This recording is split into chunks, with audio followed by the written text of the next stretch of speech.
क्या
हाँ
Huh?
ആ ലൈവിൽ കേൾക്കുന്ന സൗണ്ട് കേൾക്കുന്നു. ഇവിടെ കേൾക്കുന്നുണ്ടോ? ആ ഇവിടുന്ന് കേൾക്കുന്നുണ്ടോ? ഇവിടെ കേൾക്കുന്നു.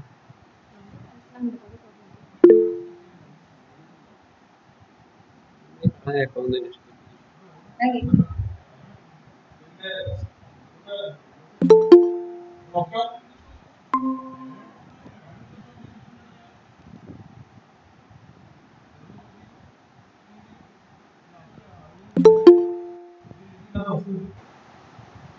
Newman,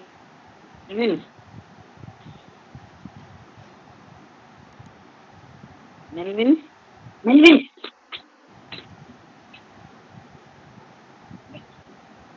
What do we say?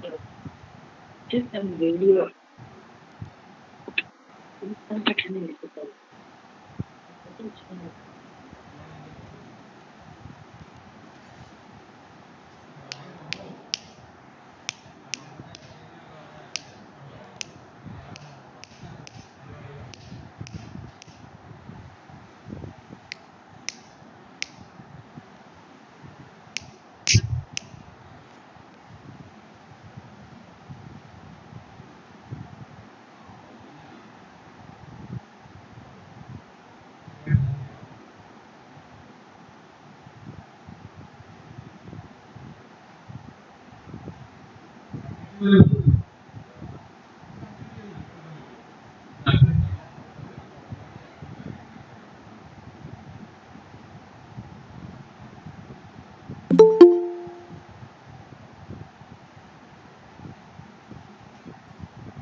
അതേതാ?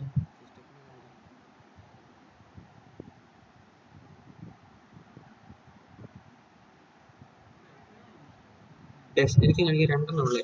ഒന്ന് desktop, mic.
Welcome all of you. Good evening. Our resource person has joined.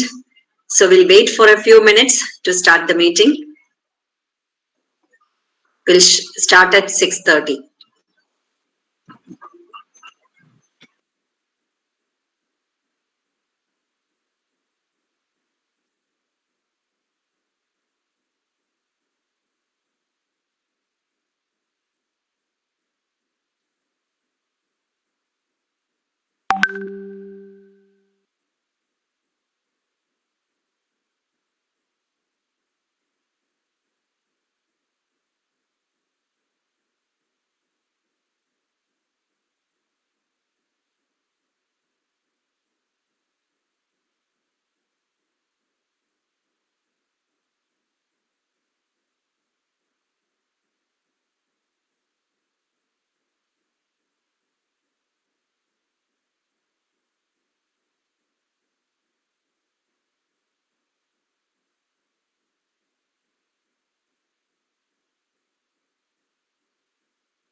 Thus, sir, shall we start? Okay.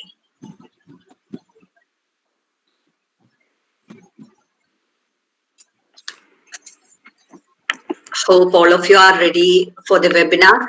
So, good evening, all of you. I'm sorry. I'm extremely happy to welcome all of you to this national webinar on literary studies and changing paradigms of education in India, organized by the PG and Research Department of English, Newman College, Thodupuzha, in association with the IQAC of the college. And in the wake of the new educational policy of India, we are sure that this webinar will be highly relevant to the context. And I request our head of the department, Dr. Bijimal Thomas, to welcome all of you to this webinar. Over to you, ma'am.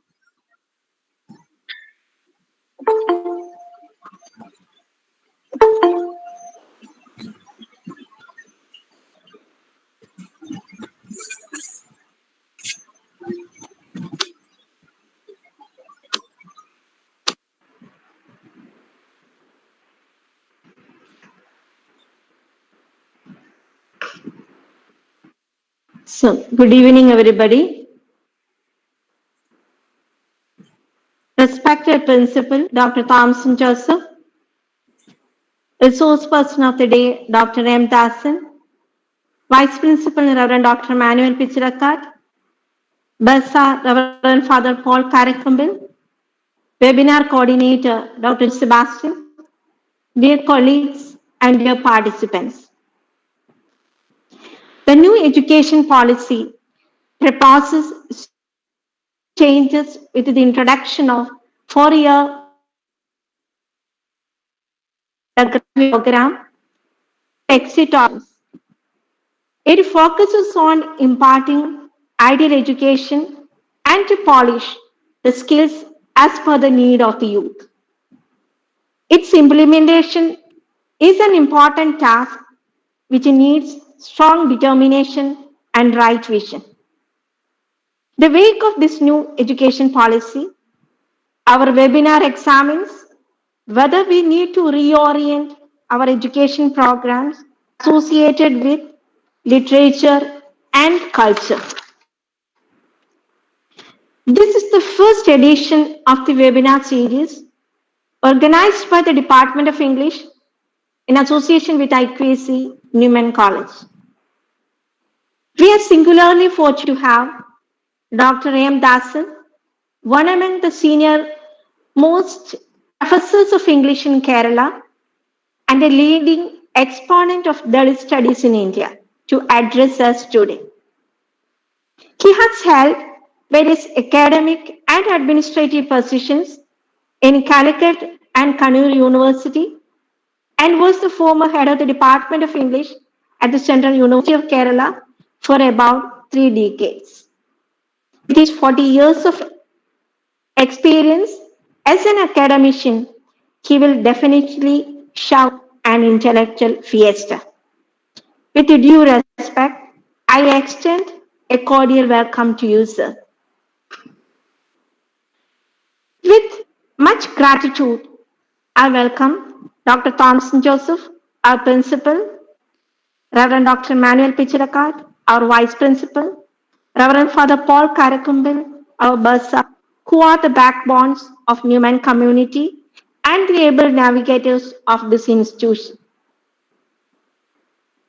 It is my pleasure to welcome all the participants from different walks of life, members of various faculty and student community. Once again, I welcome all of you and I wish you a wonderful evening. Thank you. Thank you, ma'am, for the welcome address. And now let me invite our dear principal, Dr. Thompson Joseph, to felicitate over the gathering.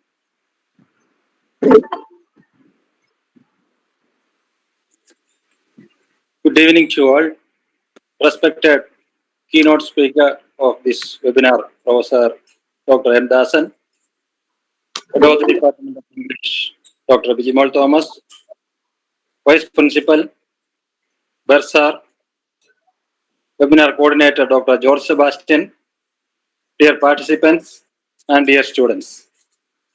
I am very happy to be with you as a part of this webinar, and it is the beginning of a series of webinars. Today, Department of English organized a webinar with the topic Literary Studies and the Changing Paradigms of Education in India. The far-reaching changes in the education in India is a much debated and disputed topic in our country. We have a specialist and concern over this topic as our college is named after the great visionary, educational philosopher and writer John Henry Cardinal Newman. In his famous book, The Idea of University, he envisages a broad liberal education which teaches students to think and to reason and to compare and to discriminate and to analyze.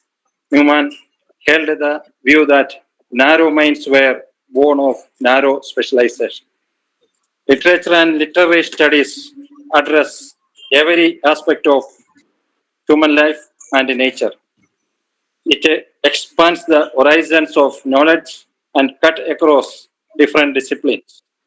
In an age of modern media, such as television and movies, people are misled into thinking that every question or problem has its quick corrections or solutions. However, literature confirms the real complexity of human conflict. In this context, I recognize the relevance of this webinar as it examines the need of reorienting our academicians as well as programs and research in literature and culture in the context of new educational policy of India. I am pretty sure that Dr. N. Dasan, who has long years of experience as an academician, will enlighten us about the transformation taking at present and future steps to be taken in the field of literary studies. Once again, I congratulate the Department of English, the most vibrant department of this college, for conducting a webinar on such a relevant topic. And I also congratulate the teachers, scholars, and students from different parts of our country who are attending this webinar. I wish you all the best and wish you have a nice evening. Thank you, one and all. Thank you very much. Thank you, sir, for your wishes. Now, this is the most awaited moment, and we are moving forward. The keynote speaker of the day is Dr. Hassan, and the Dean of School of Language and Comparative Literature, Central University of Kerala. Sir, now I request you to take over the session. Over to you, sir.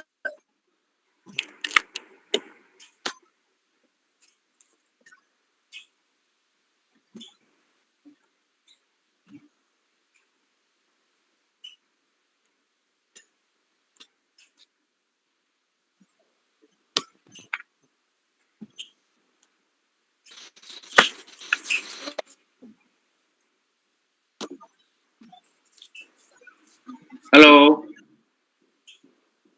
Hello. Yes, sir. Yes, sir. You are audible. Can you hear me? Okay. Yes. Okay. Yes, yes, sir. You are audible. Okay. Dr. Thompson Joseph, Principal of the College. Vice Principal, Father Dr. Manuel Pachalkatu. Dr. Bijamal Thomas, HOD and Coordinator of the IQAC. Father Paul Karakombil, the Barzar. And Dr. George Sebastian, Coordinator of this significant program. My dear colleagues and friends. It's an honor and a privilege to be invited to talk to you on a very significant and relevant topic. The topic has already been explained as literary studies and changing paradigms of education in India. As soon as I was given the topic, I asked the coordinator, what exactly do you want me to speak on? And I asked him to text me what he or the organizers has in mind. And then he texted me, they wish me to speak on how Indian modernity in relation to English or the entire education policy, and also the neoliberal policies and its nexus with political ideologies, and subsequently the changes that has undergone in Indian educational scenario with particular reference to literary studies. I think I'll be able to do justice within the time limited. I think I'll be speaking from 40 to 50 minutes, could be more or less. And then, of course, we'll have some discussions.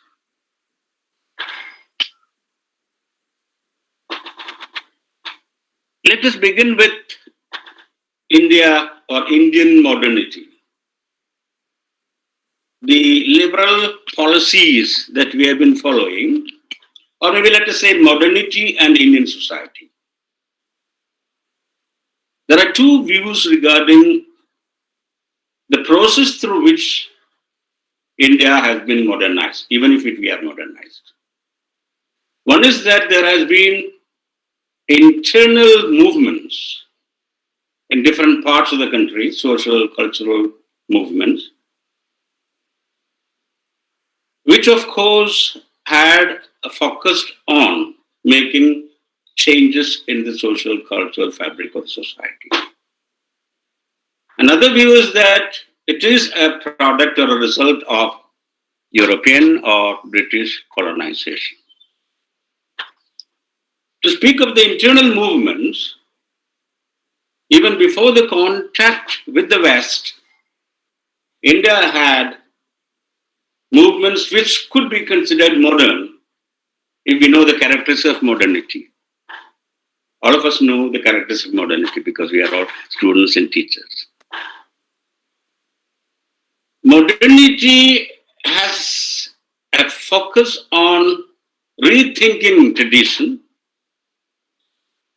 maybe in opposition to what is tradition, maybe rethinking religion or even the power of religion or the clergy. It also has a focus on rationality. Keep this in mind and let's look at how the social reform movements of our country in the north and the south has contributed to the modernization of our society. Even from ancient ages, maybe some 3rd, 5th and 6th centuries, India had different cultures existing simultaneously. We never had a period in our history of one culture, one language, one race dominating. Any student of Indian history will know that right from the very beginning of, we can even say memorial times. So the first social reform movement probably could date back to the Sramana philosophy. The Buddhists, Jainists, Ajivaks, atheistic philosophy, Charvakas, Buddhism. So they have been emphasizing a kind of attitude which we can call liberal, based on equality of human beings, based on rationality, contesting the authoritarian status that was given to religion unquestioned. So the democratic voice has already been there in India from the internal social movement. That is one way of looking at India's modernity movements or India's process through modernity. We have the Bhakti movement. We have the Dalit Bahujan social cultural movements led by Phule, Savitri Phule, etc., etc. We have the Arya Samaj, the Brahma Samaj, which is of course from the North India. In the south, we have Ayodhyadas Pandita, we have Periyar, we have Veer Srinarayana Guru, we have Poigil Yohanan, we have Ayyankali. A lot of social reformers, especially belonging to the Dalit Bahujan background. But primarily, many of the discussions of Indian modernity begins with colonial masters, external agencies. Colonial forces, the British Raj, of course, had their own agenda in introducing education in India. And as a part of colonial mission was, of course, the missionaries, the Christian missionaries. The missionaries, the religious, social, cultural movements, all of them contributed to the process of modernity in India. When we speak of colonial education, accepting the fact that they have contributed to the democratization of education, Indian modernity has a specific character. Scholars call it distinctive Indian modernity, which means we are neither as modern as Europeans saw to it, nor are we as retrogressive as the Indian traditionalists saw it.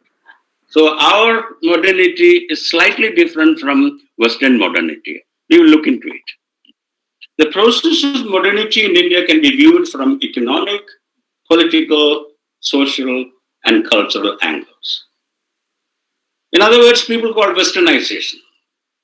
But whether it is westernization or colonial education or modernity, it has a priority for humanitarian ideals, egalitarian ideals, rationality, secularism, liberalism. When modernity entered India, the Indian traditional intellectual community has seen it as a threat to Indian social structure. What I mean is Indian traditional social structure.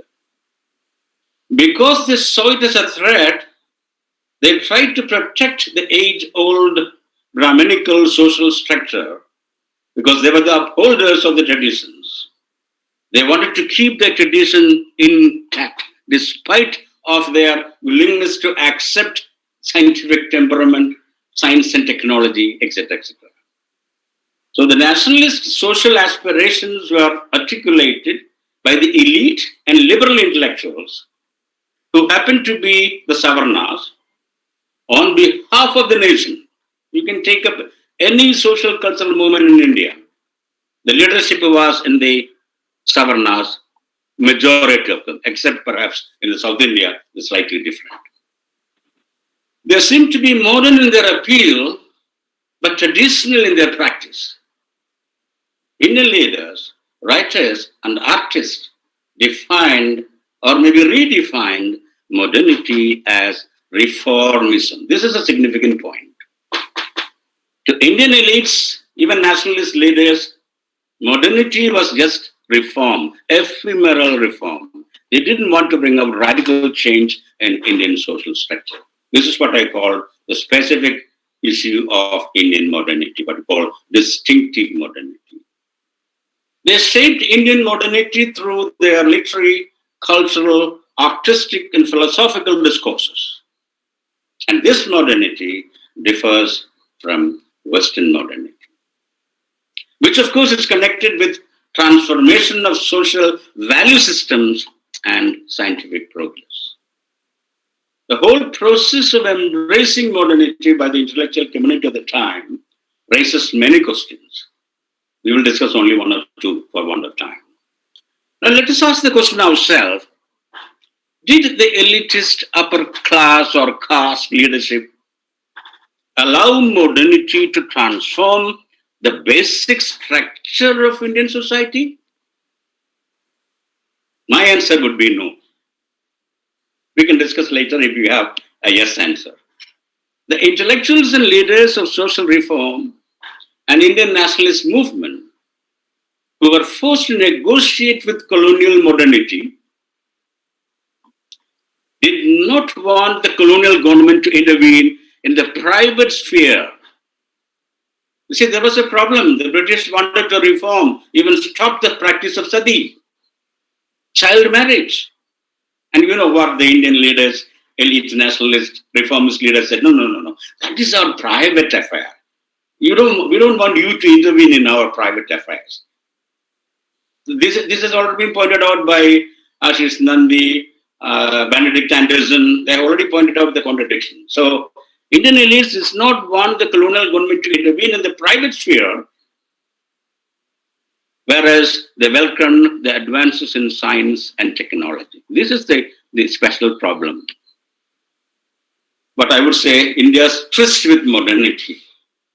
They monitored and controlled the whole process of modernization or modernity project in India and made constant interventions to ensure that their interests are secure by not allowing the fruits of modernity into other sections of Indian society. That's another important point.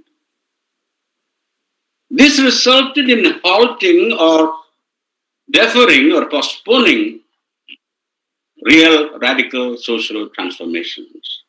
It failed to reach every section, particularly the Dalit Bahujans, the tribals, the minorities. Indian thinkers like Gandhi and Ambedkar offered, of course, new ways to look at the Indian self, which essentially differ from Western modernity, though there were differences among these two leaders. Let us say one or two sentences because we cannot expatiate upon that. Though Gandhi admired the aspects of Western modernity, its scientific temper, its pragmatism, civil liberties, he considered it as fundamentally violent form of life. Gandhi's indictment of modernity was rooted in the fact that it was remorselessly materialist and he saw humanity only in its physical aspect. That was his difference of opinion with colonial modernity. The same idea was shared by Rabindranath Tagore. It is also shared by Vivekananda. This is significant for us because later on when we discuss new educational policy, we have to come back. Because this policy decision says that they have followed the Vivekananda's idea of bringing a new nation. We'll come to that later. So he argued for an alternative non-Western form of modernity. Gandhi, Tagore, Vivekananda, all of them, that embodied a different set of values and ideals which blended what he considered to be the best of both Indian traditions and modernity. The best of Indian traditions, both Indian traditions and modernity. Gandhi proposed a modernity premised on inward inquiry. So is Tagore, a form of inquiry directed towards the self, rather than the outward-looking trajectory. But we have a different perspective from Ambedkar. Dr. Babasaheb Ambedkar saw in the project of modernity a possibility or a potential for radical transformation of Indian society, which is built on caste system, which is against the very idea of equality, justice, and rationality. He was convinced, Ambedkar was convinced that the caste system has been one of the major impediments to progress of our society, and hence he argued for annihilation of caste. Whereas Indian intellectuals and nationalist leadership wanted to revive Indian Hindu tradition based on Sanatana Dharma, which denies equality and humanity to the large masses of India. But Ambedkar wanted to revive the ideals of justice, equality, and ethics, following the basic tenets of Buddhism, which he embraced later. Unfortunately, neither Gandhi, nor Tagore, nor Vivekananda came to political power. It is Nehru who became our first prime minister. He was not following the ideals of Vivekananda or Tagore or Gandhi, because he was an Oxford educated, English educated scholar. So he uncritically transposed a Western modernity on a land that was historically and culturally alien to 20th century Europe. You see the difference is there. But as the Prime Minister, he has power in his hands. It is his vision to transform the post-independent India, wherein which education was not based on the traditional Indian, whatever they say, as Gandhi wanted to. All of us know that colonial education has an aim to legitimize their dominance. All colonial forces had this idea, which is what we call colonial notions. So colonial education wanted to legitimize their dominance, serve their economic goals. I don't have to expatiate, all of us know what was their goal. It was aimed at controlling, not making change in our society. They just wanted to control and plunder our resources. Before that, you can also compare the kind of education system before Western education. We had Sanskrit schools on the one hand and Madrasa schools on the other hand. The Sanskrit schools was non-democratic. Teachers were Brahmins. Subjects were Vedas, Upanishads, epics, and religious texts. It was exclusive in nature because non-Brahmins or people belonging to the Dalit Bhajan community were not admitted. So it was a kind of denial of education to ordinary people, especially women and lower caste. Madrasa schools are the same. They started teaching Persian and Arabic, of course, religion-based. They were against modernity and rationality. Both followed the Gurukul, traditional Gurukul system. It has its merits and demerits, but we are not going to that. What I'm saying is that there was a break, there was a paradigm change in the system of schools that in pre-independent India has been following in Sanskrit and Madras schools since the colonials started their education system or introduced the English education system in India. Even among the English administrators, British parliamentarians, there was differences of opinion. Some of them argued that we can learn Sanskrit, we can learn Persian, we can learn whatever language India has been having or evolving, but still we can try to English education. They were called Orientalists. The other group was Anglicists. There was a lot of debate in British Parliament between these two. They argued for Western learning, British curriculum, and English medium, and we are the victims of that. Macaulay got the majority. Of course, there was a heated argument in British Parliament. Of course, Macaulay had his victory, and that's how his minutes became the Magna Carta of our English education. As I have already mentioned, the foundation of modern education in India was established by the British. Its historical landmarks are Macaulay's policy, 1935, to promote European learning through English, not to promote Indian learning. I cut short because all of us know what is Macaulay. But I'll quote from Macaulay's minutes. As I told you, that he took the side of Anglicist, and William Bendick gave him the ruling that, I quote, the great object or objective of the British government in India was to be the promotion of European literature and science among the natives of India, and that all the funds appropriated for the purpose of education would be best employed on English education alone, unquote. So this was the colonial object. And the other quote we often repeat is, their aim was to create a class of persons, Indian in blood and color, but English in the taste, in opinions, in morals, and in intellect. I don't know, we English teachers are still conforming to that, or have we decolonized ourselves? You can share your views when we come to the discussion. The significance of education in modernization could be analyzed in three areas. First, the cultural content of this education.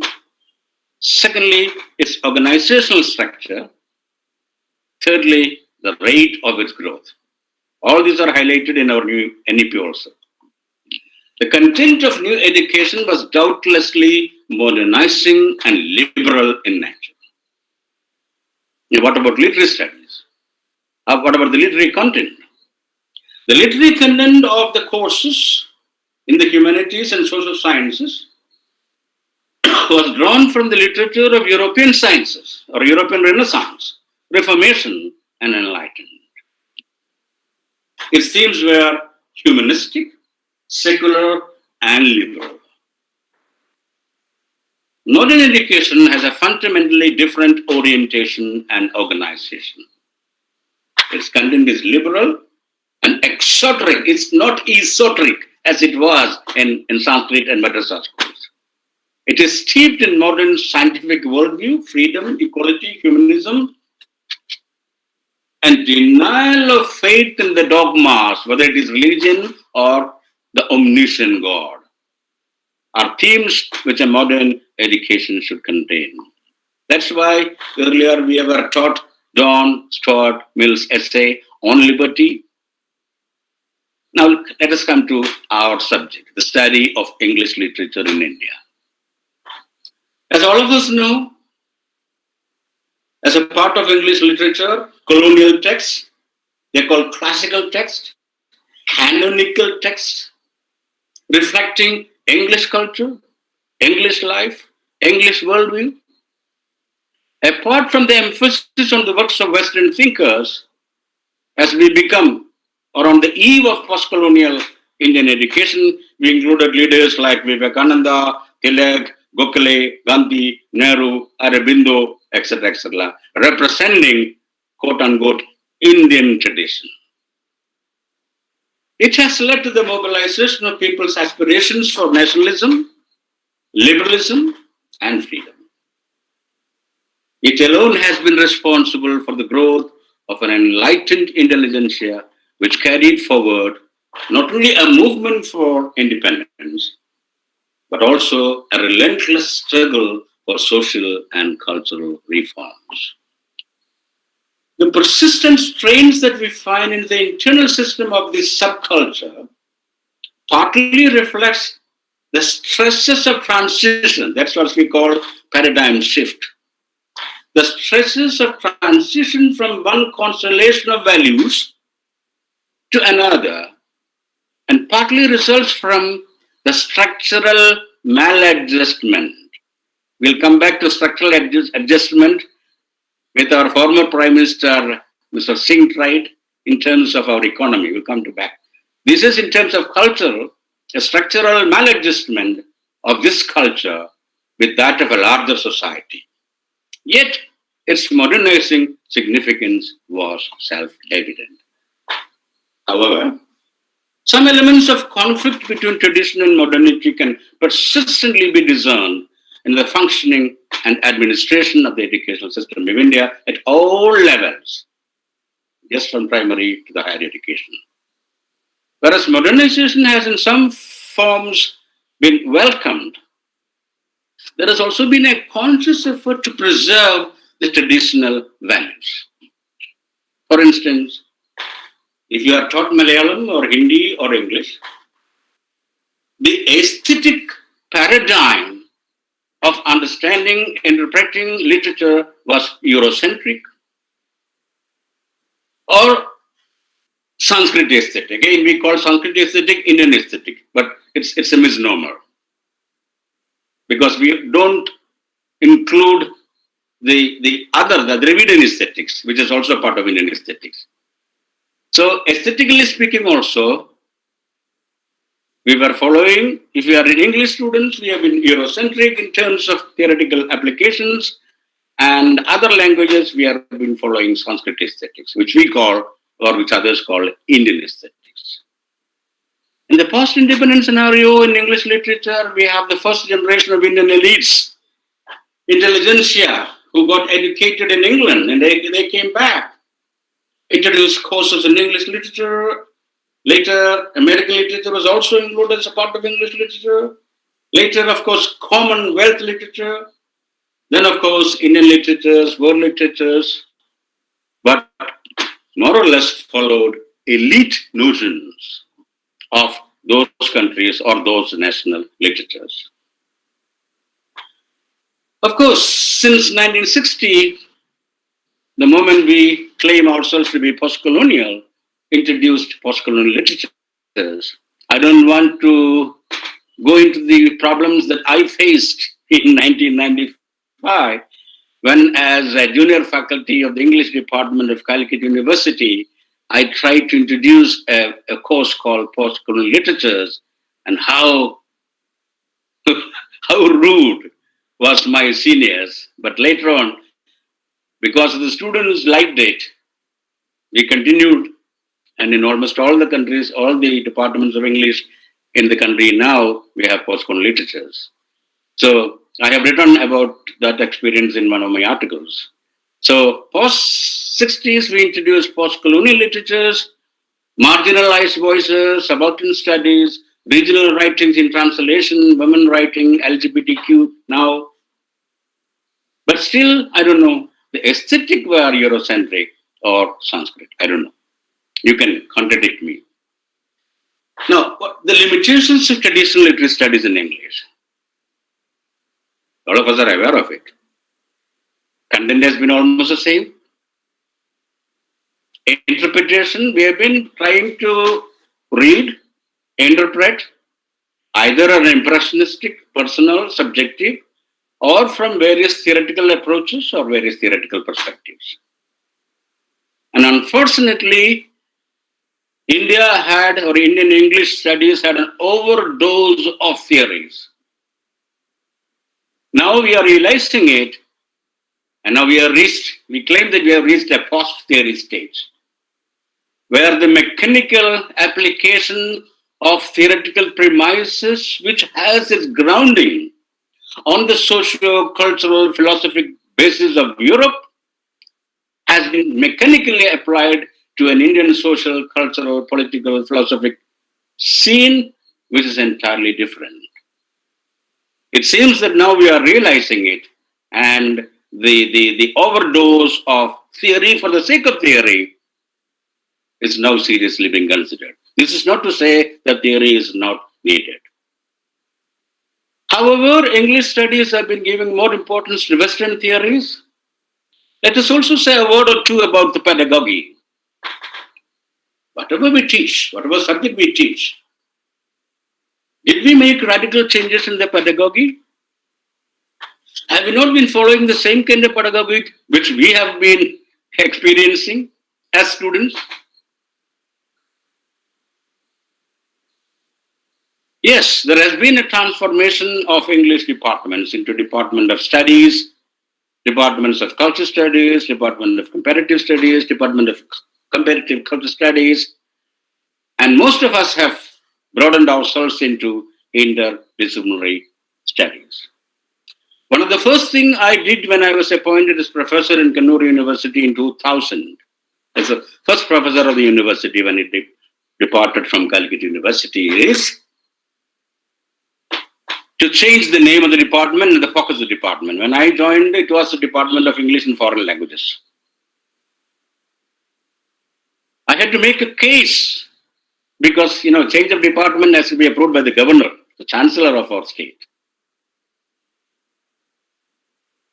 Professor P.K. Rajan, who was also an English professor, asked me, Dasan, should we go such radical changes?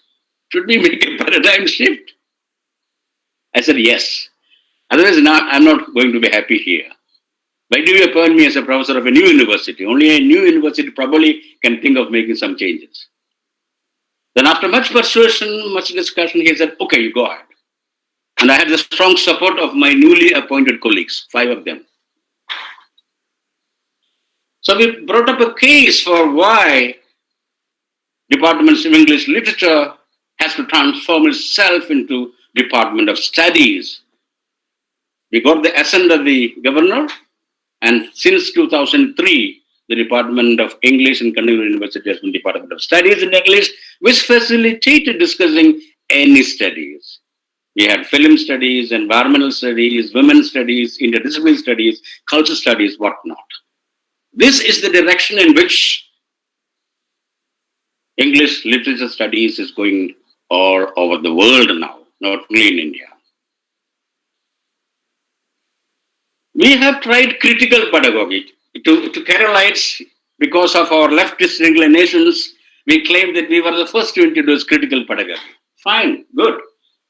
Of course, Fryer tried and argued for it in 1930s. At least after 50 years, we could try it. Good, fine. But have you ever heard about other pedagogical, other methods of teaching like engaged pedagogy or confrontational pedagogy? If you want, we'll discuss later. I don't have time permits us to have. What I'm saying is that we have changed the content, but pedagogy remains almost the same. Evaluation methods also more or less remains the same. So there has not been a paradigm shift. That's what in short, what I'm going to say is. In the current context of demand for interdisciplinarity discourse on inclusiveness in higher education and transformation of departments of English literature into literary studies and cultural studies, my dear friends, my colleagues, we need to adopt or adapt. I quote from Strickland, an educationist, confrontational stance towards students and a critical, skeptical stance towards the subject matter. That probably will lead us to confrontational pedagogy, which Strickland advocates. Teachers should avoid posing themselves as champions of their subject. We have gone through this phase. And yes, இதையும் on பண்ணிட்டீங்கன்னா உங்களோட face தெரியும். நீங்க நம்ம ரெண்டு பேர் போறாமே அது தெரியும். சரி கேட்கும். உங்க sister what is that? Hello? Hello? So you can proceed. I think it's a mistake. Okay. No, we can reserve the questions to the end. Is it okay? Okay. Yes, sir. Yes. Yes. So, teachers should avoid posing themselves as champions of their subject and desist from insisting on deafening silence on the part of the students and endorsing monotonous authoritarianism. The confrontation or conflict need not be suppressed. All of us remember the first thing a teacher comes to the class is silence. Whether it is primary or even kindergarten, UP, LP, college. First thing that a teacher enters the class and says, silence. Which has to undergo a paradigm shift. We are not to impose silence on the students, especially in higher education, but to generate a debate. It consists of a discursive site in which knowledge can be produced. Teachers should acknowledge conflict and open the classroom for productive contestation and interrogation of existing paradigms of knowledge as opposed to mere production of knowledge or the transmission of information which we claim as knowledge. So an oppositional strategy is the only way to achieve intellectually responsible pedagogy. Intellectually responsible pedagogy. A radically oppositional pedagogy would involve the following major strategies. Let us try it out if you want. Some of you can try, at least in PG classes. Identifying and confronting the subject positions of students, which we never care. We think that they are all Homo sapiens. All students are alike. We are equal there. We are socialists there. Identifying and confronting the subject positions of students. They are different. And acknowledging resistance between teachers and students. Cultural hegemony. Second characteristic. Third, ഞാൻ ചാറ്റിൽ എന്തെങ്കിലും കുഴപ്പമുള്ളത് പോയി YouTube കാണാൻ. developing oppositional reading strategies. And fourth, of course, resisting individualism. Now let me come to another point, which is again I'll brief within 2-3 minutes. We have heard African writers and critics arguing for abolition of English departments. We have also heard about decolonizing English studies. What about us? So there is something called decolonial humanities. Literary studies are part of humanities. I'm sure you agree with me. In a country of diversities, humanities is expected to enable the learners to acknowledge diversity, plurality, and to develop tolerance. Your principal was recollecting Newman's ideas. It is expected to help the learners understand their lives and the world around them better. If humanities doesn't help us to become good human beings and to relate with others to make the world better, it seems the mission of humanities failed. So as students, researchers, and teachers of English literature, which is part of humanities, let us ask ourselves, have we been able to make ourselves or our students good human beings? Give me your feedback after I finish my work.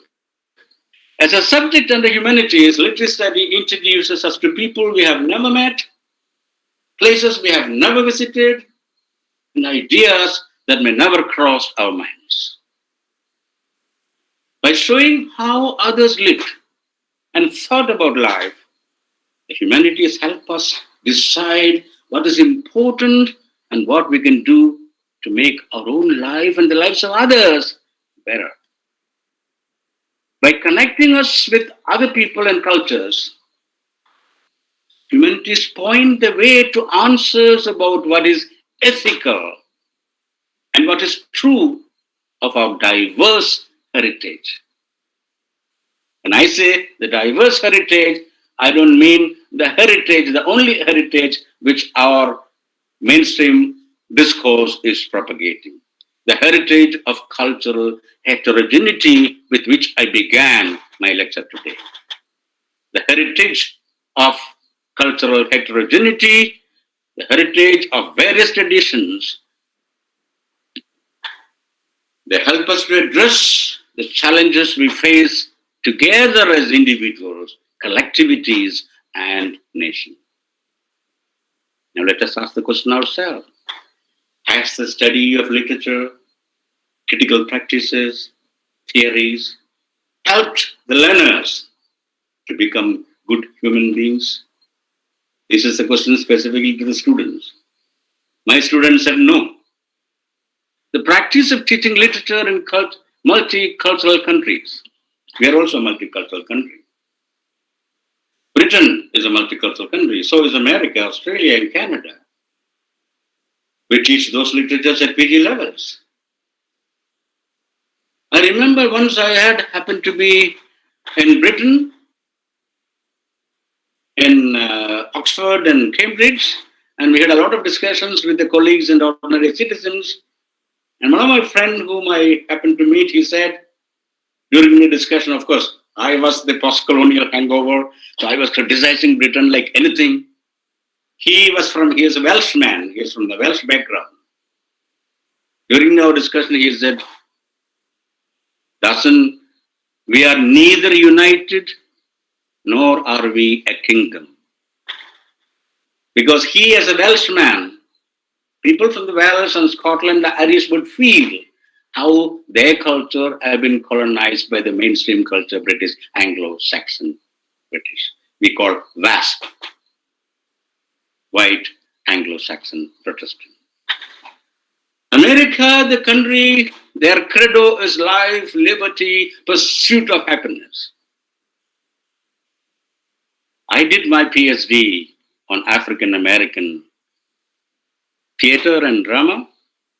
It is an interdisciplinary study based on how racist attempts and resistance to racism is reflected in African American plays. A country which has its credo as life, liberty, and pursuit of happiness, but we have seen racist murders even in 21st century. Only in the neighboring countries. Not only Floyd, many. What about Australia? Even now, also I had the chance to live with them sometime. Australian Aboriginals say that we are still being treated worse than slaves. I have a book with me which is called Am I black enough? This is written by the most popular Australian Aboriginal woman writer whom I met there in Australia. Canada, same. The indigenous people of Canada are still being discriminated. What I'm saying is that all multicultural societies do discriminate between human beings, either based on race or ethnicity or caste. In fact, humanities are expected to enable the learners to think creatively and critically, rationally, and to ask questions. I don't know how many teachers allow the students to ask as many questions as they want. I am one who have entertained, and I had my own problems as well. The vice chancellor is not happy with me, and the neighboring teacher is also not happy with me. My classes are always noisy. Because these skills allow learners to gain new insight into everything from poetry, paintings, to business, to politics, humanistic subjects, and have been at the heart of liberal arts education since the ancient Greeks first used the term to educate their citizens. Given the context of our country, which has been projecting the slogan unity and diversity, remember it was not coined by any of the Indian leaders. Unity and diversity is coined by British historian Vincent Smith, popularized by our first Prime Minister Jawaharlal Nehru, and the spirit is accommodated in our constitution, wherein which we resolve ourselves to be republic, democratic, socialist, and secular. So we are bound to make our society better by practicing the ideas of justice, equality, freedom, which is also guaranteed in the Constitution, whether it is literature or sociology or history. But have we not failed in this project? But we find the revival of religious fanaticism, saffronizing, control of even food habits, denial of freedom. Students are not allowed to dissent in any of the universities. Surveillance over academicians. Many of our friends are now imprisoned in JNU, in Hyderabad, Thodupuzha. Institutional murders we have seen in India. Denial of equality, discrimination based on caste and gender in higher education. Still we claim that we are teaching humanities. We are trying to make human beings better or make them better human beings. Over specialization, as your principal mentioned while recollecting Cardinal Newman. Over specialization, yes.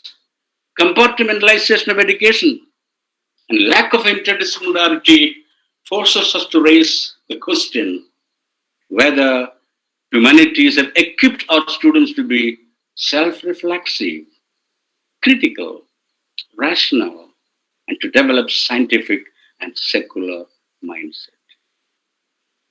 Our experiences force us to answer negatively. It is because of this scholars from different parts of the world calls or tells us there is a crisis in humanities. The failure of humanities in enabling our youngsters to be good human beings has resulted in the crisis of humanities. The intellectual authority of humanities seems to have diminished over time, and humanities faculty have retreated from their special place as guardians of culture. Internationally, students are fleeing from humanities, especially after the financial crisis of 2018 recession, because they are more fearful of the job market. The fields that have risen in the past few decades are almost, science, engineering, computer science, nursing, biology, microbiology, biomedicine, bioengineering, artificial intelligence, robotics, and so on. Quantitative social science like economics, statistics probably have held steady. While fields in closer proximity to humanities like sociology, anthropology, literature, political science decline, especially since 2011. This is the world scenario I'm saying. Now let's come to the neoliberal policies, because we are living in an economy, in a society where every aspect of our life is controlled by the neoliberal forces.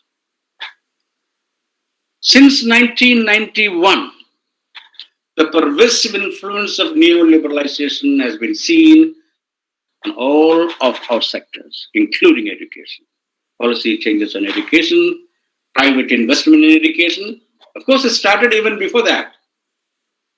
I remember I was a clerk in the Kerala State Electricity Board before getting appointed as a government lecturer in 80s. And I was giving public lectures on GATT, G-A-T-T, General Agreement on Trade and Tariff, to which India was a signatory. We were also warning our society and politicians about the danger of IMF, Indian Monetary Fund, from which we have taken loans. In the repayment, it's more than the original. Also, the conditions of World Trade Organizations, even in 1980s. World Bank proposals asked the government to withdraw from school education. It is a continuation of that we find the neoliberal policy is 1990. Actually, it started in 1980s, where India was suffering from a deficit balance of trade. Now coming to education, various committees on education we have seen, right from the new education policy.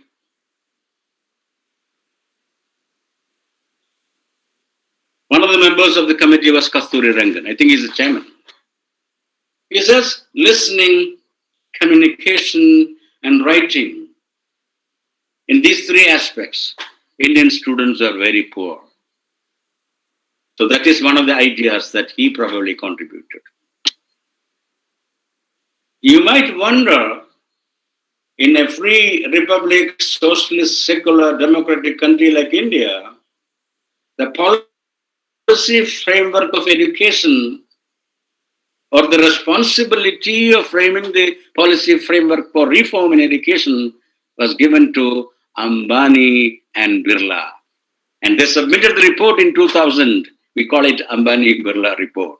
And it requires no imagination to see how would be their contribution and what would be their contribution.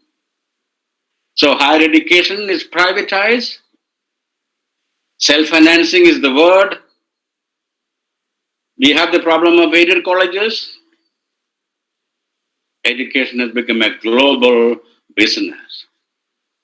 It's a commercial affair. Competition is the watchword. According to the policy of the new liberalized session, the role of state is diminishing. The government is withdrawing from the educational sector. They want to promote national or international players. Students becoming a customer, a client. The focus is on market-driven disciplines. Ignore pure science, social sciences, not to speak of literature in the long run. Government is speaking on internationalization of education. Top 100 universities in the world are free to start their universities in India. Top 100 among the Indian universities can have their branches in abroad. 100% FDR, foreign direct investment, is allowed. Shift the focus on higher education. This is the focus in terms of the economy. Shift the focus of higher education. Learning. Skill-oriented, skill development. Unfortunately or fortunately, I was also a member of the committee headed by the Vice Chancellor of MG University, to suggest reforms in Kerala higher education. So I asked my chairman, sir, what are the watchwords? He said, skill development, employability, entrepreneurship. So in my response, I wrote,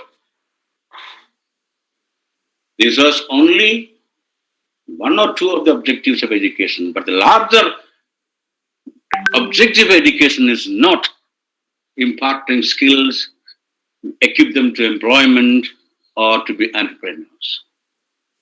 But the neoliberal policies is impacting on all the government, whether it is life or yellow or red or green. They have no other way to go. Higher education today is expected to provide skilled and trained workforce who can compete in the global market. It's almost become a factory. The effect of globalization, yes, there are benefits as well. Rapid development in information technology. Otherwise, we have not been listening to each other. Technology, communication, e-learning, distance education, open universities. Yeah, yesterday our minister announced that Kerala is going to have open university. Professor Rajan and we were trying at least 10 years back.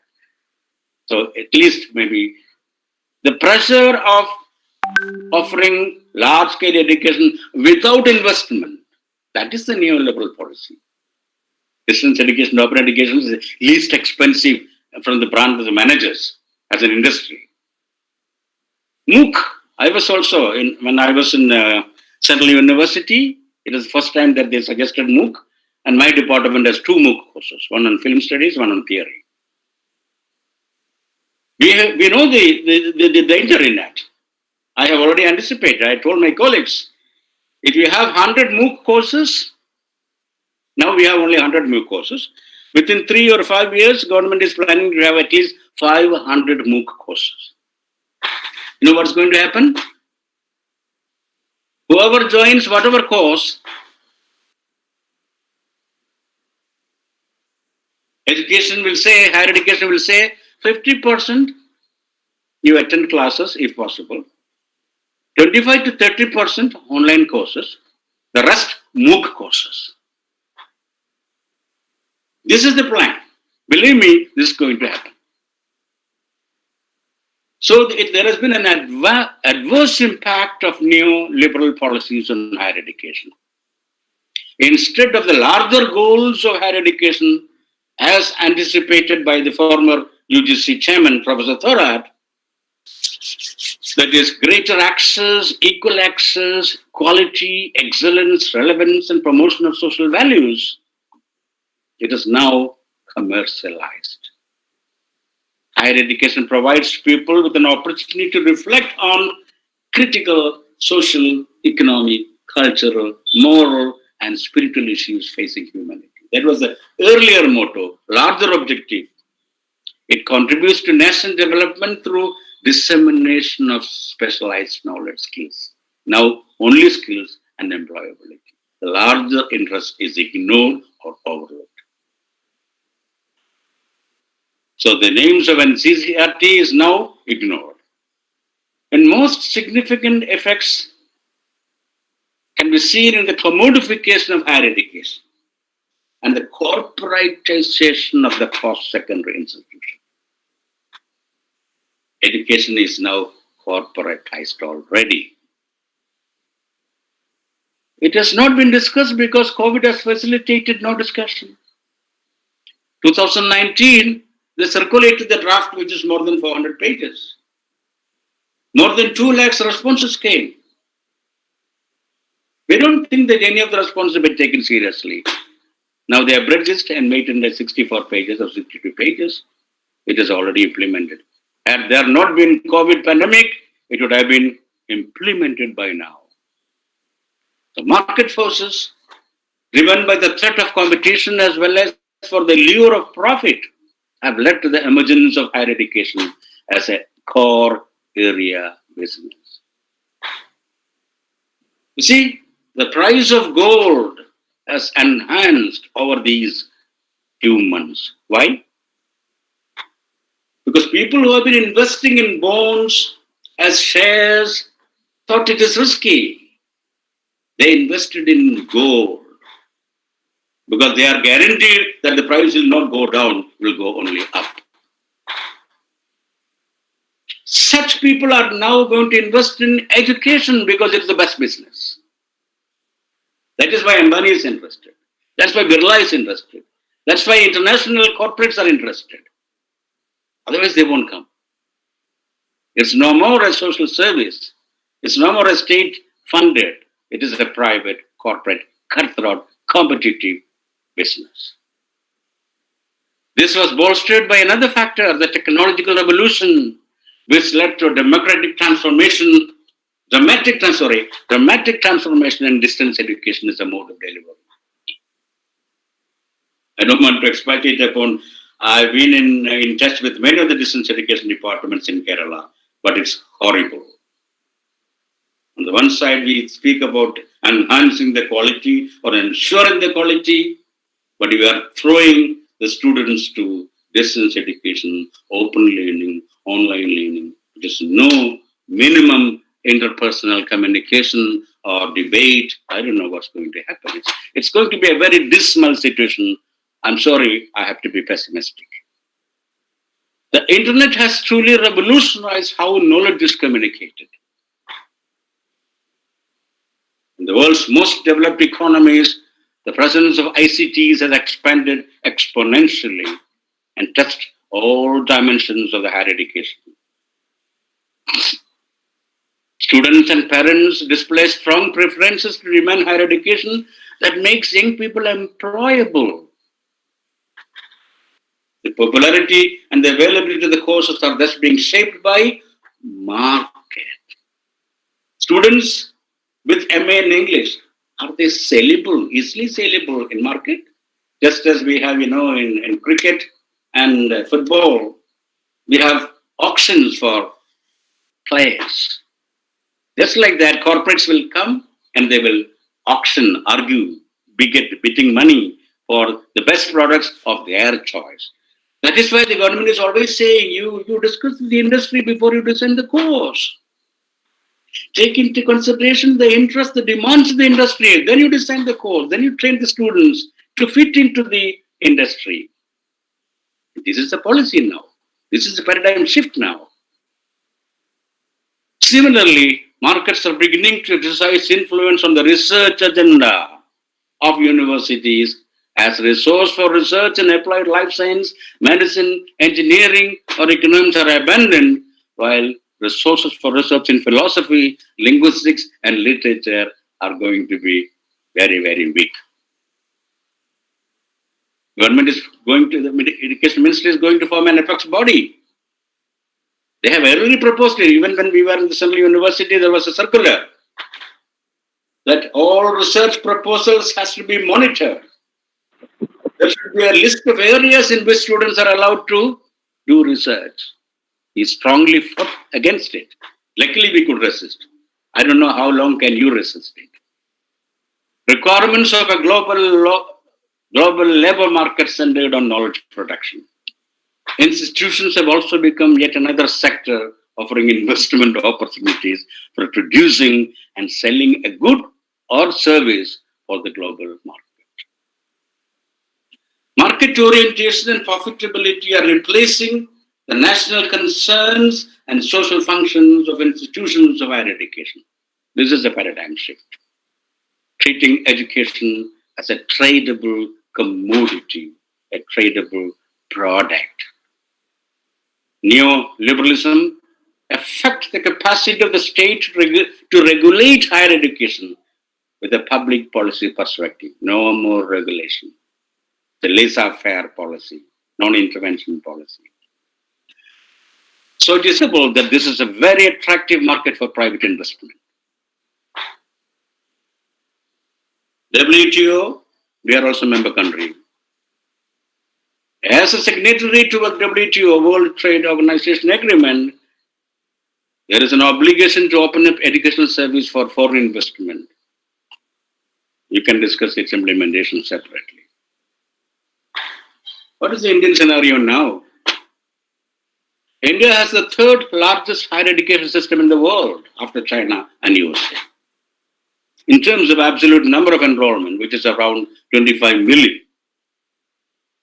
It's the largest in terms of the number of institutions with around 36,000 colleges, 700 to 800 universities.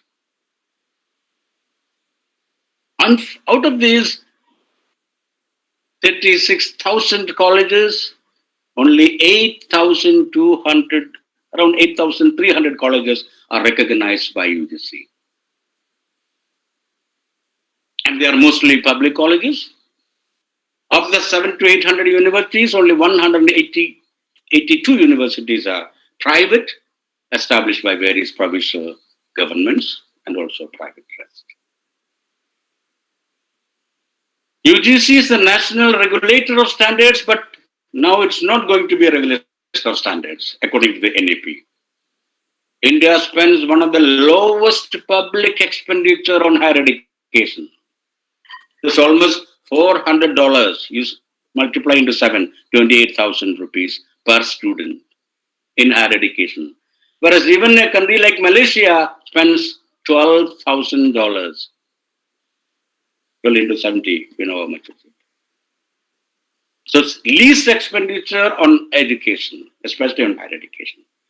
Now I will wind up with NEP, briefly on NEP. I hope I have not exceeded the time. NEP 2020, it is hailed as a historic document that transforms the intent and content of education. As I told you earlier, they claim that they have tried to incorporate the ideas of Vivekananda, APJ Abdul Kalam, and Pandit Deenadayal Upadhyaya. We know who Vivekananda was. Vivekananda was the most popular spiritual leader who played significant role in propagating Indian philosophy based on Advaita Vedanta abroad. According to him, education being a manifestation of perfection inherent in human being. For want of time, I am not expatiating on Advaita Vedanta, but let me say at least a few things about it. All of us know Veda Anda meaning the end of Vedas. Advaita meaning there is no two, only one. According to Vivekananda or according to Vedanta philosophy, the absolute reality, that is, they call it Brahman, not Brahman, though the spelling is the same. Brahman is the absolute reality. And what is the other one? Atma. That is the individual. The particular soul, what you call the Jivatma or the Paramatma. Advaita means simple. There are no two. Atma and Brahman are the same, are one and the same. We have heard Tat Tva Masi. Tat, that. Tvam, you. Thou, that, thou are. Thou are that. You are not something else. You are the same. You are Atma as well as Brahma. Aham Brahma Asmi. I am Brahma. I am nothing else but Brahma. So it is this kind of ancient Indian spiritual philosophy, which of course Sankara propagated. And Sankara wrote Bhashya on it. Bhashya meaning interpretations of it. This is reflected in the Vedas. This is also succinctly expressed in 108 Upanishads. The smallest of is Manduka Upanishads.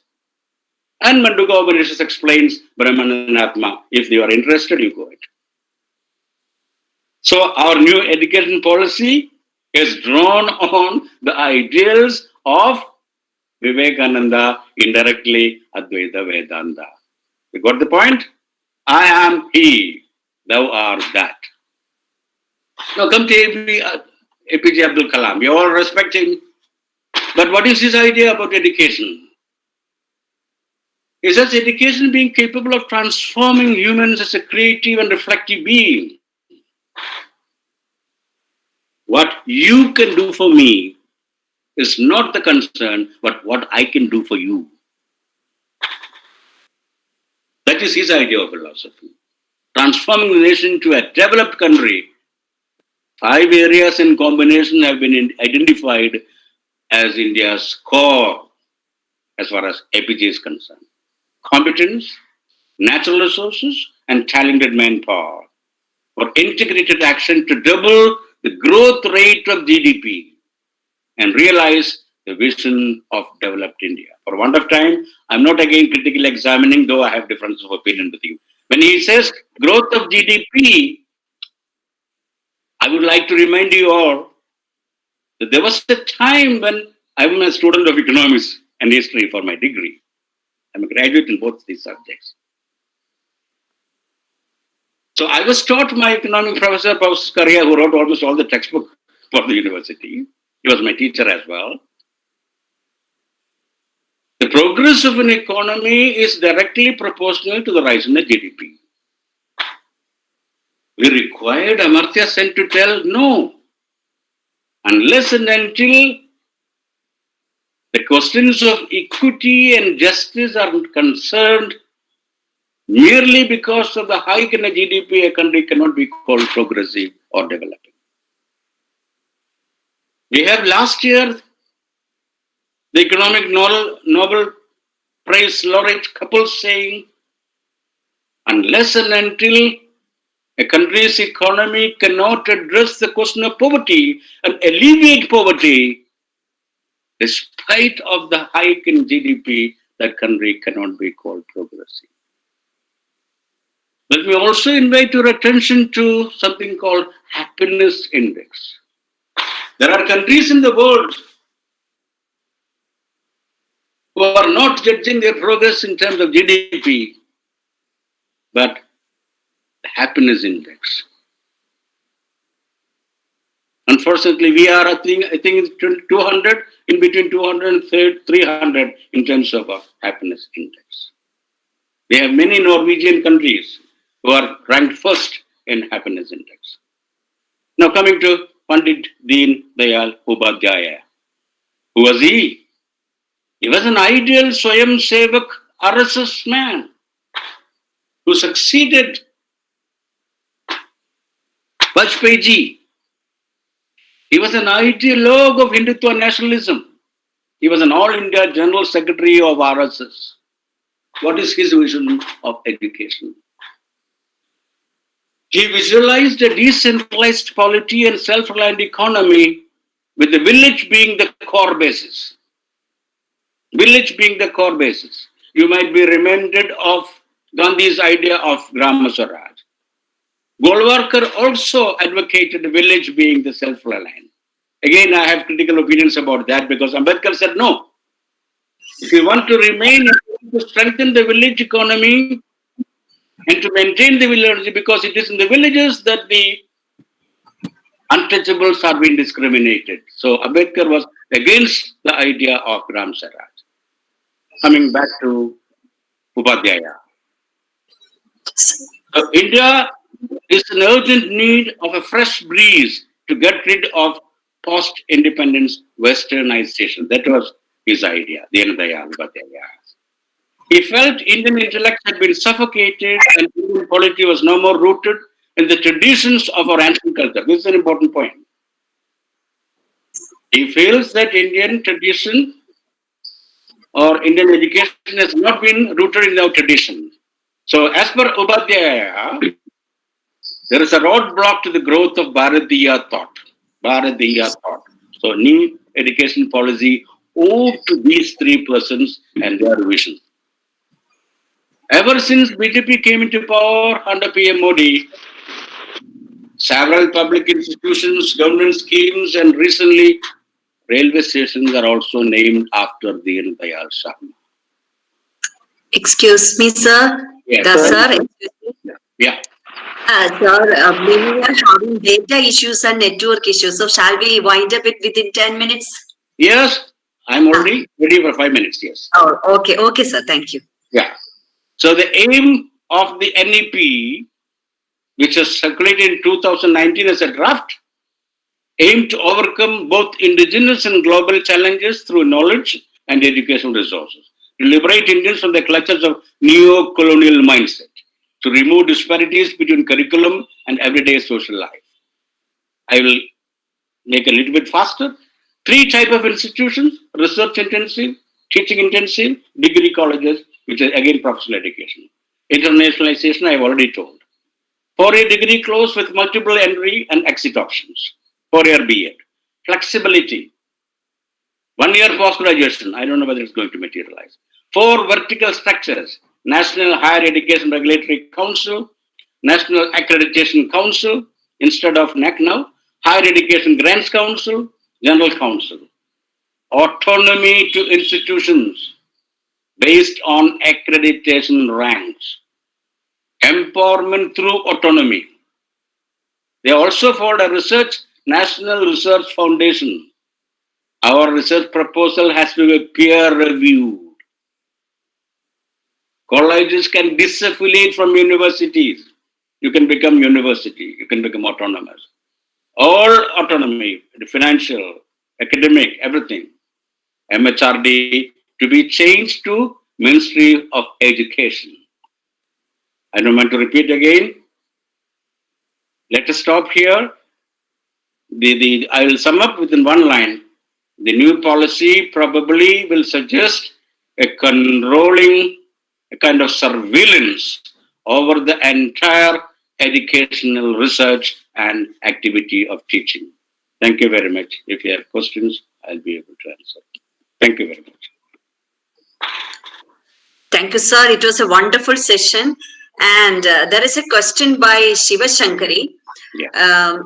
I shall read the question. Sir, my question is that what do you think is the difference in modernity between states, maybe between Kerala and Tamil Nadu, for instance, and what needs to be improved in teaching humanities between states? It requires at least 1 hour to substantiate on the difference between Kerala and modernity. Please refer my introduction to the Oxford Anthology of Malayalam Dalit Writing, wherein which I have written a long introduction, 32-page introduction, in which I try to express how Kerala modernity is different from other modernity.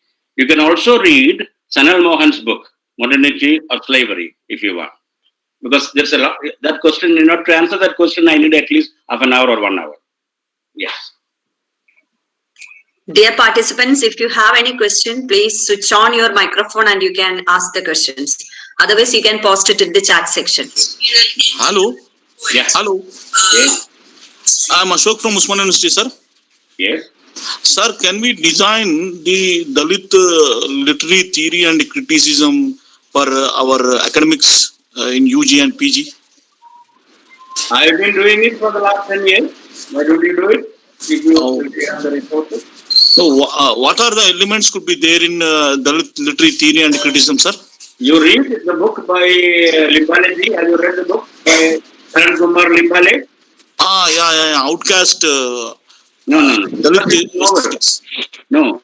He has written a book on how to arise from the Dalit perspective. Okay, sir. So, sir, and you can also read Gopal Guru. Okay, Gopal Guru. Gopal Guru, who raised the question first time in society, how egalitarian is our social science. There is a book called Cracked Mirror. Okay. The Cracked Mirror. Cracked Mirror, sir. That's a book by OUP Publications. It contains a debate between Sundar Sarukkai, the philosopher, and Gopal Guru. It gives you an idea about how theorization of not only sociology, but literature also from an elitist perspective, but he gives an alternative to give priority to experience, not only to outward experience. Okay? Sir, thank you, sir. Hello. Hello. Yeah. Doctor, sir, can you hear me? This is Anil Kumar. Pardon? This is Anil Kumar, faculty in Tamil Nadu National Law University. I'm basically from Palakkad. I have one question to you, sir. Okay, please. Yes, sir. When you were talking about the modernity in terms of Gandhi and Ambedkar, you mentioned that Gandhi's sense of modernity is have a sense of inward inquiry into things, and Ambedkar had an outward inquiry.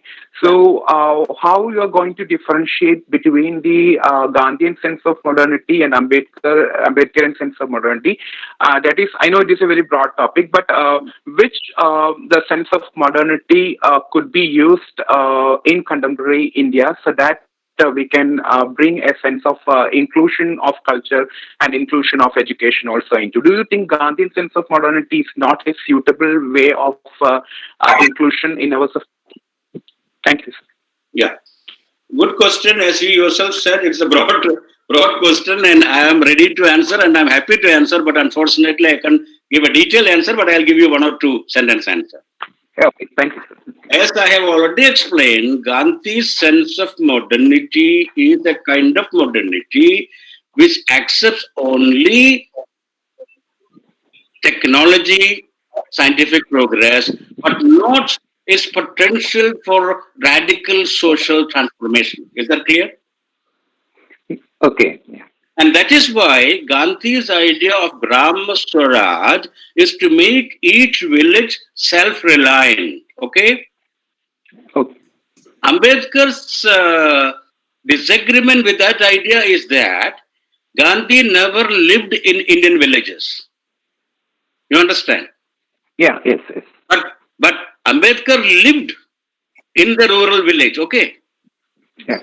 So Ambedkar said, as a person who have lived in the villages throughout and have seen the life, it is in the villages that the casteism is very, very strong. Mm-hmm.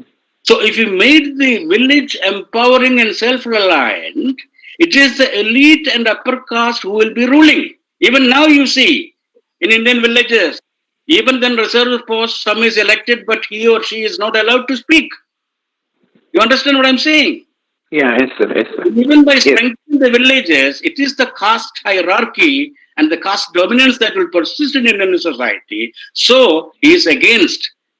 That is why he said, and number two, Western modernity has its focus on challenging the omniscience of God or aristocracy or religious authority. It is based on rationality. But Okay. Gandhi was not at all rational. He was Sanatana Dharmis, he himself said. And Hinduism to which he accepts is irrational. You read Ambedkar's philosophy of Hinduism and annihilation of caste. So it is the only difference between one is a visionary, one is an inward looking, looking at India from his own personal subjective experience. But another person who is exposed to what is happening to all philosophies, all religions, Ambedkar has referred. And he said Indian society cannot progress, cannot pass through the modernity as long as we still remain a castes. I told it already, you know. That is why he advocated annihilation of caste. For want of time, otherwise I would have been happy to explain. Okay, thank you. Thank you, sir. Thank you. Okay, sir, there is a question from Ines Maria Xavier. Yeah. Okay, so the question is, what do you think about the online classes that are going on now due to the pandemic? Does it result into a complex situation where schools and classrooms will be permanently replaced by virtual classrooms? I don't think so. It will continue for some time because the suggestion of the new education policy to at least make 25 to 30% classes online. That is the condition. And because of the COVID situation, all of us are forced to use the advances in technology to make as I have submitted my note to the Educational Ministry of Kerala and to the chairman of the council, I said it very clearly. According to me, online classes can never be a substitute for direct interactive classes, but it can supplement. So I feel online classes will continue, MOOC will continue, but the percentage of direct teaching will lessen. I told you the interest of the corporate interest. And I didn't have time, otherwise I have explained that also. There should going to be a moratorium on permanent appointment of teachers. NEP advocates term appointment. A professor can be appointed for 3 years. And his continuation will depend upon the feedback or invited lectures. Term appointment. After 3 years, you can be sent off.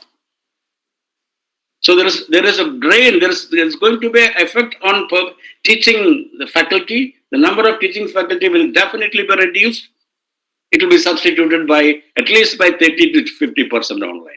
As I told you, MOOC 25%, online class 25%. At least for like next 5 years, I believe 50% will be teachers. After that, I don't know what's going to happen. Yes. Thank you. Anything else? Any other question, please?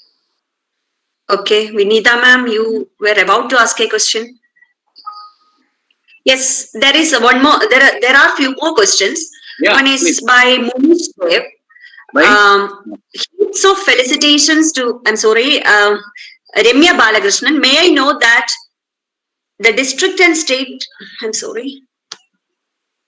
Yes, it's by Badaria TS. Sir, you mentioned that our methods of evaluation have more or less remained same. There had been no paradigm shift. So what do you suggest instead? I suggest that as a faculty, all these years I've been making my own changes, and I've been arguing for the freedom to make such changes. I'll tell you one thing. When I was the professor and head and chairman of the Board of Studies of Kannur University, we had 8 marks for attendance. Okay? I suppose you all had mark for attendance. I argued in the academic council and I asked the vice chancellor directly, sir, how can you say that attendance is internal, is a criteria which has to be judged as internal? Then I argued, no, in my department, I am not going to give marks for attendance.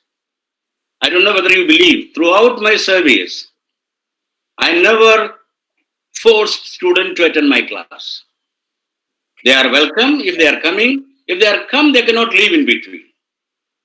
But if there is a problem, they can leave without asking me. So no permission for entering, not for leaving. I enjoyed and they enjoyed, I believe. So the assessment need not be on physical attendance. You can substitute. Number two, I tried. We have written assignments. I tell my students, some of the students, as we know in our classroom, are better than others. So I said, my dear boys and girls, you can share your knowledge. You can share your expertise to students who think they are weak in the same class. I credited that.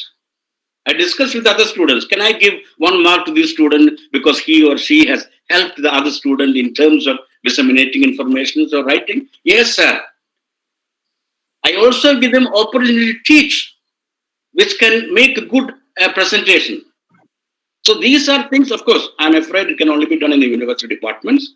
You probably cannot do it in the colleges. But at least in PG departments, you assert the freedom. And I don't know again, would you believe that in Kerala or in India, it is a one department who designed their syllabus, prepared their question papers, conducted the examinations, including open book examination, probably the first time in Kerala, I did it, and evaluation. Everything by the faculty only. Even the controller requested, sir, I am supposed to be the controller of examination. I said, controller is the only person who doesn't have any control over examinations. So what I'm saying is that If you can prove that you are not partial, you have empty opportunities to make it democratic, fairness in assessment. You can let the department, faculty responsible for that. Why should another person instruct you should, because it can vary, So what I believe from my own experience, if the faculty or each department, at least in PG, can decide their own modus of operandi, which should be consensus, there should be no disagreement among themselves. And it should be communicated to the students, and they should also accept it. I remember when in Kerala, no university dared to introduce credit semester system. I introduced it in 2003. Almost all the students disagreed. I convinced them.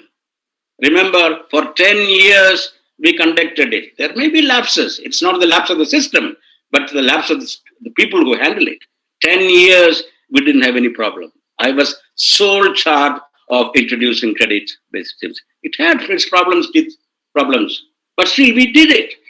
So what I'm saying is that if you want to make changes, you are the people to make changes. Teachers, but take the students in confidence. And don't blame again Board of Studies, University, Academic Council. No. I did it. I can do it. I wish you can also do it. Yes. Yes. Yes, sir. And one final question from Anamika. Do you think new NPE is apt for development of students having humanitarian worldview? Not at all. Not at all. As I told you, the principles of Vivekananda, the principle of Brahman, and Dinudaya, Upadhyaya, it is based on that. That will again be a political agenda. Political nexus agenda with a corporate agenda. That is going to determine. It will never help us to become good human beings. We are already becoming bad human beings, probably will become worse. I don't have any. Thank you, sir. Marginalized and criminalized. Hello. Yeah. Sir, our Indian education system has been mortgaged to the American liberal policies, and even our Dalit, intellectuals, academicians also have been ignoring the facts of ground reality of academics, and they have been hijacked by the whatever the employability skills and the other aspects of the development of the socio-political and cultural aspects. The way how they have been ignoring the roots of their own, so it will be a blot for future generations. What is your comment, sir? True, people differ. You see, there are people who really have to belong to the scheduled caste, but they allow themselves to be of free. So people can differ. Though they are Dalits, doesn't mean that they have to follow the Ambedkarist ideology. There are many people, Dalit people are with BJP, Dalit people are with Congress, Dalit people are with CPI. So they are born to Dalit, doesn't mean that they need to be Ambedkarite. That is the bane of our society. Sir, can we restore Ambedkar's whatever the equality and fraternity organization and agitation education without having the concerns of Ambedkar's ideology, even there is exploitation within the exploits. They disown us. Then how can we restore whatever Ambedkar's ideology, sir? See, you did not go to the university to do that.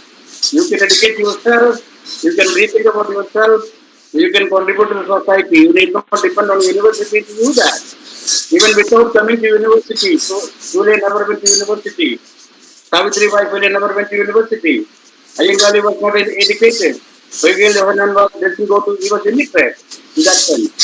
So, in order to make social reform, you don't depend on university. But sometimes, sir. But sometimes what happens, our own people only will, backstop us, because of the opportunities. That is your problem. You don't expect everyone to live a life. People differ. Among the students, people differ. In the society, people differ. Simply one is born as a Brahmin doesn't mean he is Brahminic. No. Yeah. You understand? So, Thank you. because he's a one of the Dalit doesn't mean he is an Ambedkarist. You know my point. I know, sir. Thank you, sir. Education will only help you to rethink yourself, to rethink society and ideology. And this will show you to make what or not. You can become a Saffronized person and you can become an Ambedkarite. It's up to you. I'm extremely sorry to remind you that whatever happened in case of flu and all. You can understand that. I think I know. That's what I'm trying to raise this point, sir. No, what is it? That's what I'm saying. The system of education is, I told you, institutional murder, I told you. Yeah. And assent is not tolerated, I told you. Yeah, that's true, sir. There is surveillance, I told you. Yeah. There is control, I told you. Yeah. So the education is not to liberate, but to control to make it into a product. I would even say the better way is not to get educated. At least you will have the liberty to think and act on your own. Education to me, in that way, is an effect on controlling our freedom to think in the way we like. Yeah, sir. I'm very, very happy to talk to you, sir. Thank you very much. Very rare people like you in our academics and administration. Thank you, sir. Welcome, sir. I'll meet you now and then, sir. Thank you, sir. Bye, sir. Okay. Thank you, dear participants, for all your questions. I think there are no more questions, I hope, and we'll wind up. And before that, I would like to invite Ms. Princey Jacob from the Department of English to propose vote of thanks. Am I audible enough? Yeah. Yes, ma'am. Thank you. A warm good evening to all present here. We are literally in a fast pace to conclude the session as early as possible. However, the need of formality persuades me to be here at this moment with a few words of gratitude. First and foremost, a word of appreciation and gratitude to the respected speaker of the day, Dr. M. Dasan, for your illuminating session on literature and the changing paradigms. Sir, you spared your valuable time and expertise for all present here. And after lending ears to your words, I should say, there were much insights in your session that could feed many eager minds present here. We assure you, sir, the knowledge you shared with us will equip the teachers and the students of the college to be more critical. I should say to be more secular, to be more to be better human beings and to be better performers in this era of multidisciplinary teaching learning process. Thank you, sir. Thank you very much. It's my pleasure. Yes, thank you, sir. I also thank the principal, vice principal, and the bursar of the college for their single-handed, single-minded warmth and backup they extend in the conduct of this program.